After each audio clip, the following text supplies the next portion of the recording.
Okay, folks, this is Coach C. Welcome back. And this time, we've talked about what addiction is, and now I want to talk about addiction attitude. Because for real, and I've written about it, but I want you to be real clear so that you understand what I mean when I say that addiction ain't nothing but an attitude. Attitude. I'm a behaviorist by profession. So behavior changes attitude. Attitude doesn't change behavior. Does that make sense? More importantly, let's break it down. Let's talk about it. Addiction changes attitude. Attitude doesn't change behavior. Behavior changes attitude. Back a long time ago when I was active in the field, I had the privilege of working with a man named Glasser, and he had a theory called motivational interviewing. And in motivational interviewing, they identify this very specific behavior and attitude. Think about it for us as people of color, for people of color. If we had, back in the 60s, if the behavior were what it was then, the behavior of integration and segregation, okay? Keep it. If we, as people of color, had waited on Caucasians to change the attitude of racism, the attitude of integration, we would still be singing, "We shall overcome." Anyway, is in spite of their desire to be segregated, courts mandated that there had to be integration. Integration created the behavior, and the behavior of being integrated, Caucasian people had to go to school with, had to work with people of color. And with that, they kind of began to say, these folks really aren't that bad. I can work with them. I can go to school with them. I know this is kind of simplistic, but hopefully you get what I'm saying.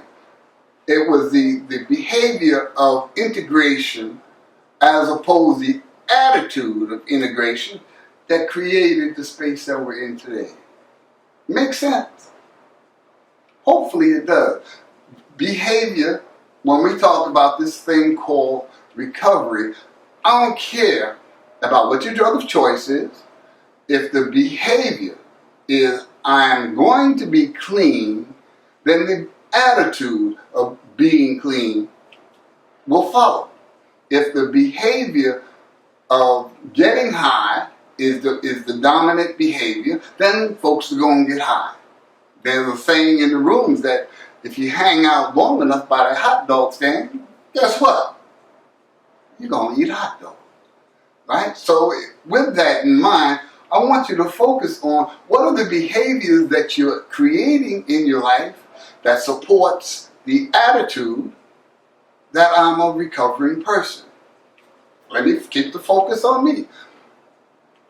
At this stage in my life, the quality of life for me is the most important thing about my recovery. My quality of life, and that's the thing that folks shoot for. Quality of life. If you stop getting high and your life is still a mess, then why stop getting high? When you change the behavior to get clean, then you also have to change the things that allow you to realize a quality of life beyond what you had in the past. You know, whether you go back to school, you start a new program, or you become physically fit, whatever you choose to be a part of your new way of being that's different from your old way of being, that's what's going to support and reinforce that this thing called recovery really works, really makes sense. Think about it. Behavior. What is my behavior? What is your behavior? What is the behavior that you're doing now as a recovering person? Or let me focus on the behavior for you right now as a recovering person in the rooms or not in the rooms during this pandemic. What is the behavior that you're doing that's allowing you to remain drug and alcohol free? You're quarantined with your family. You're having quality time as opposed to. So in the interim, I want you to focus on the possibilities of an attitude change, behavior change, and what's working for you. With that being said, I want you to think about it. Give me some feedback. Hit me up on lifecoach@gmail.com, lyfkoach.com, and let's create this dialogue. I want to know what it is you're doing that's changing the behavior versus changing the attitude. Until then, be peaceful.